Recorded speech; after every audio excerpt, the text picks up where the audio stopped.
Já está gravando? Começar do começo. Do começo. Então, do começo, o começo é sempre turvo, né, na vida de um artista. Eu acho que ele só vai se dando conta do começo quando ele já está chegando no fim, possivelmente.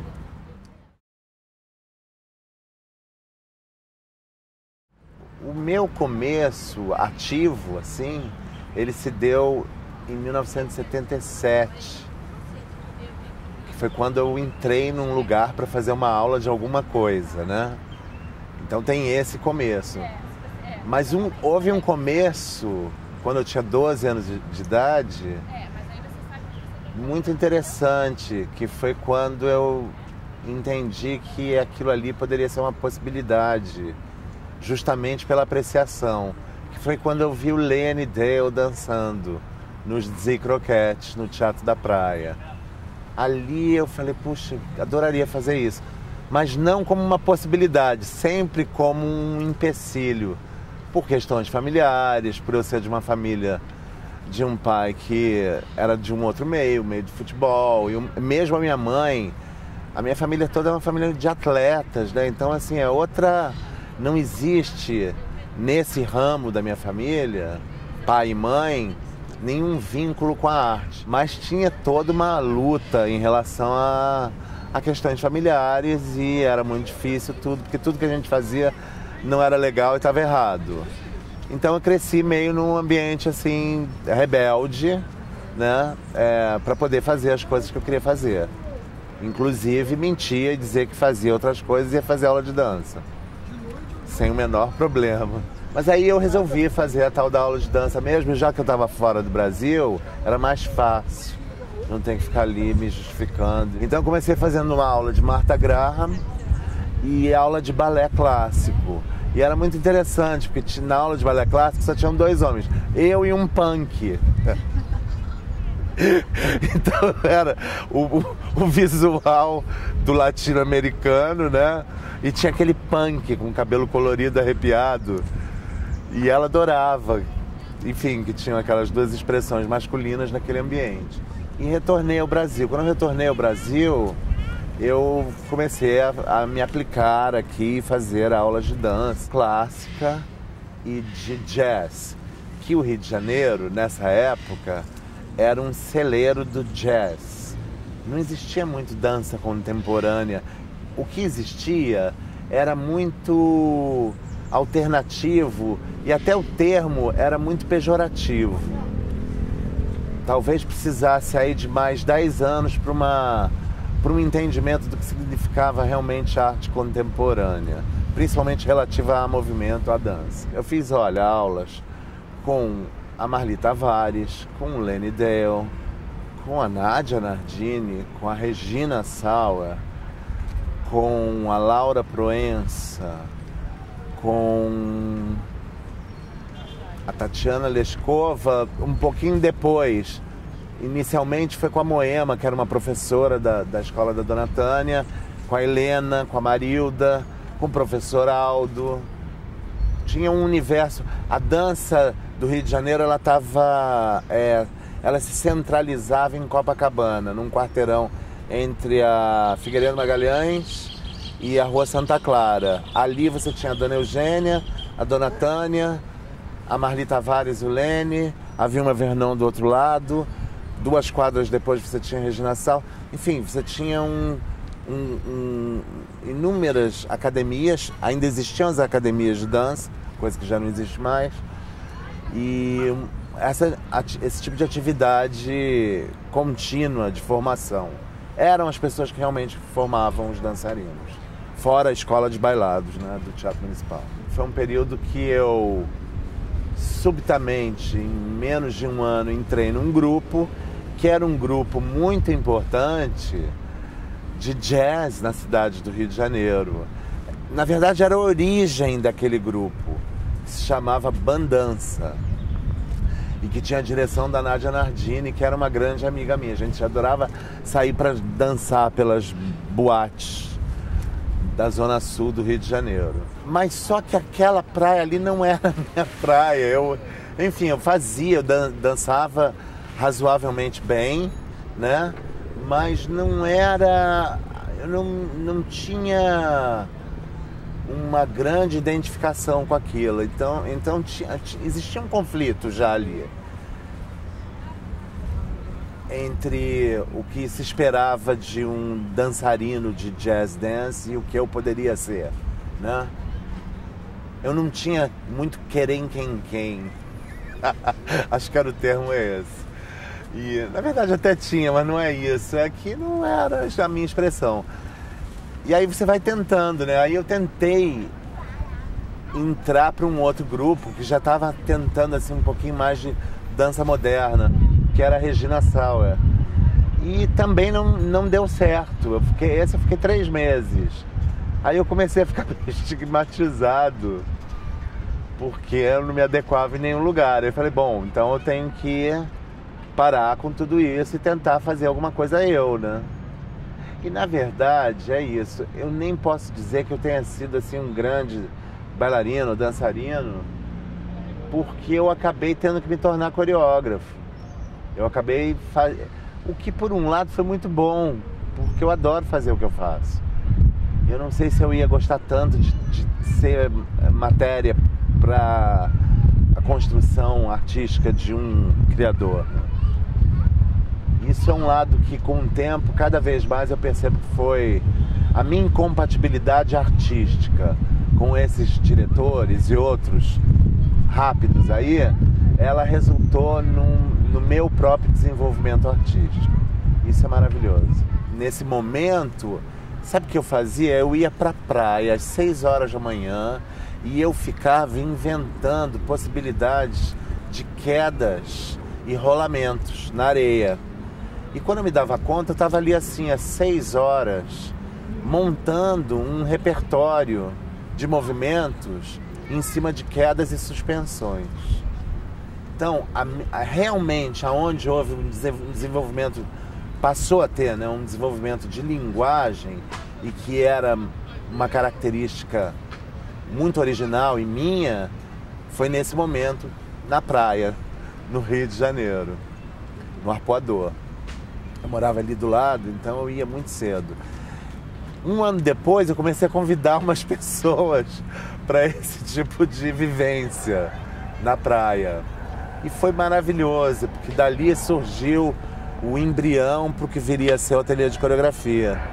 Né? Eu chamei a Jaque Mota, que era minha mulher, a Marise Reis e algumas outras pessoas, mas o embrião estava ali nelas duas nesse momento. Nesse período da TV Manchete, eu conheci a Lia Rodrigues, que era uma paulista que estava chegando no Rio de Janeiro, sem turma. E ela estava fazendo audição para tentar entrar no corpo de baile. Ela foi reprovada. Mas ela era linda, assim, muito fotogênica e tal. Eu falei, pô, mas vai dar para você vir fazer uns cachês aí e tal. E ela fez uns cachês. E nós ficamos muito amigos. E aí teve um momento que eu falei para ela, pô, você tem que coreografar, vamos fazer um trabalho junto.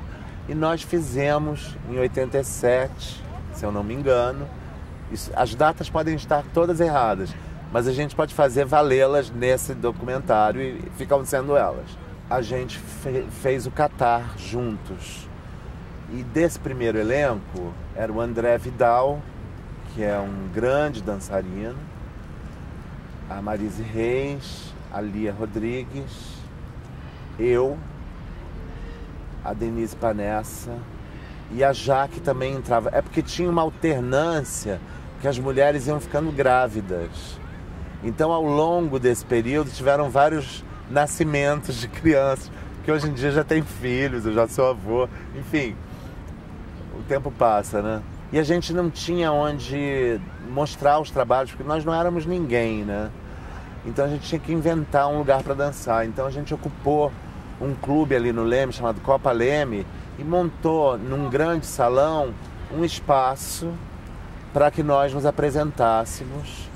E convidamos outros criadores para dividir aquele espaço durante um mês, de quarta a domingo. E enchia de gente.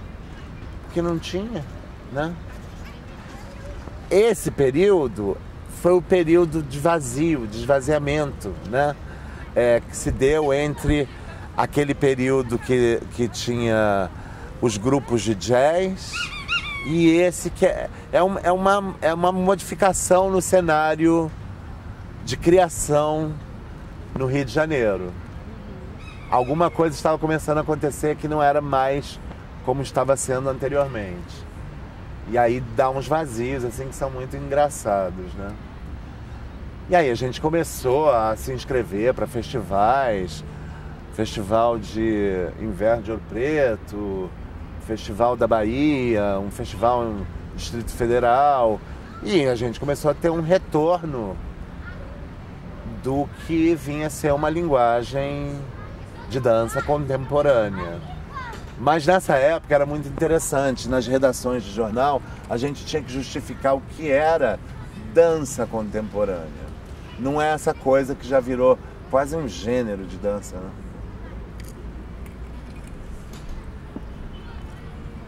Já está muito decodificado.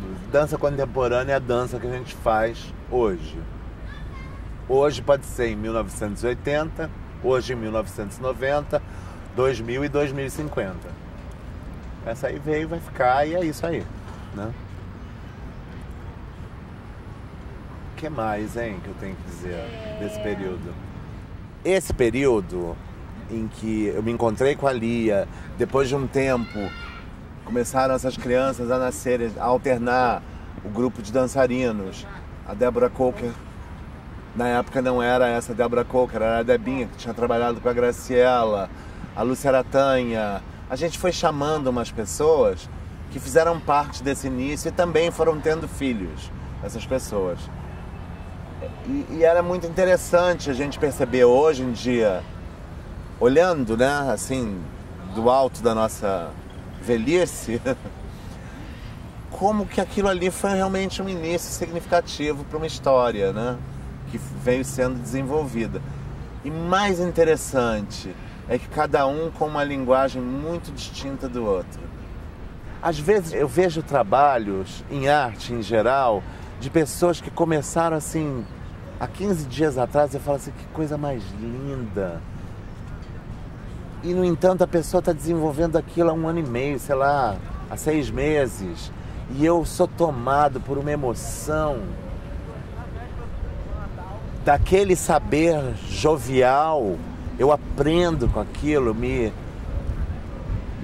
emociono com aquilo. Eu falo, realmente, essa coisa do tempo é tão relativa.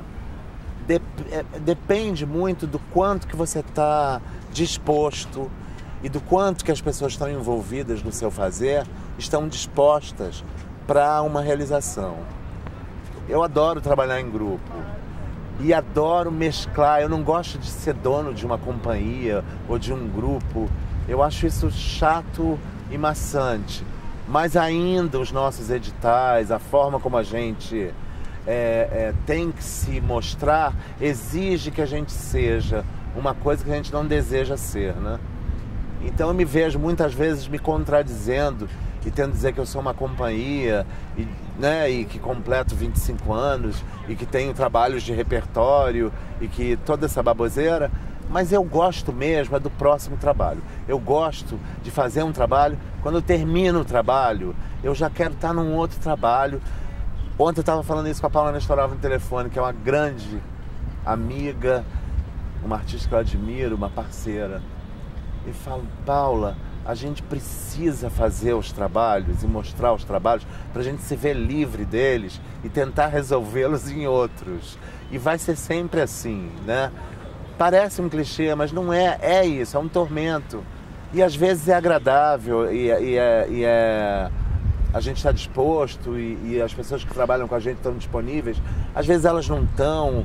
É um conflito fazer uma criação, mas o resultado na cena é super bacana.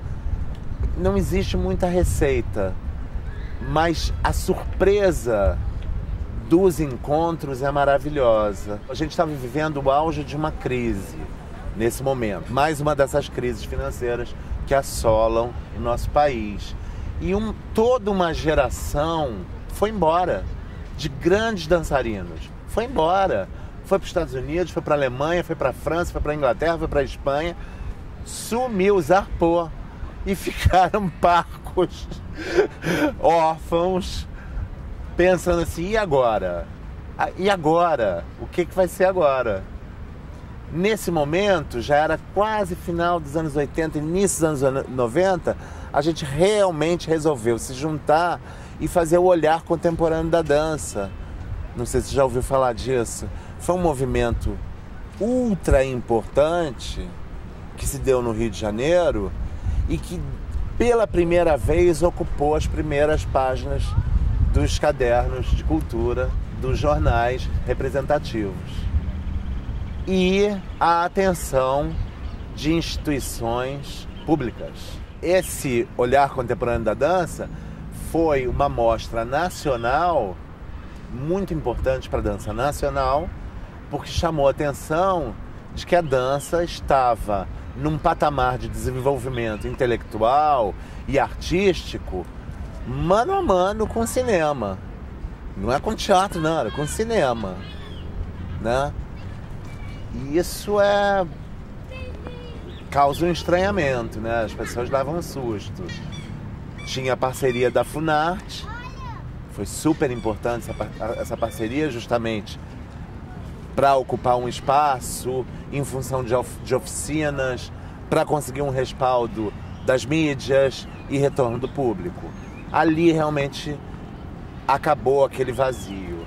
Ao mesmo tempo estava tendo um movimento no Galpão das Artes do MAN e a gente participava com os nossos trabalhos. Tinha uma coisa em ebulição anunciando que algo poderia mudar. E aí surgiu, alguns anos depois, a política de apoio do município, da Prefeitura do Rio de Janeiro. E que começou inicialmente com 1 ou 2 grupos, depois foi aumentando para 5, depois, né, expandiu. Tinha a Helena Severo, que foi o nome de toda essa década, que caracterizou todo um respeito necessário que deve se ter ao artista para que ele tenha respaldo institucional. Não é um favor. Nós não estamos fazendo um favor para ninguém.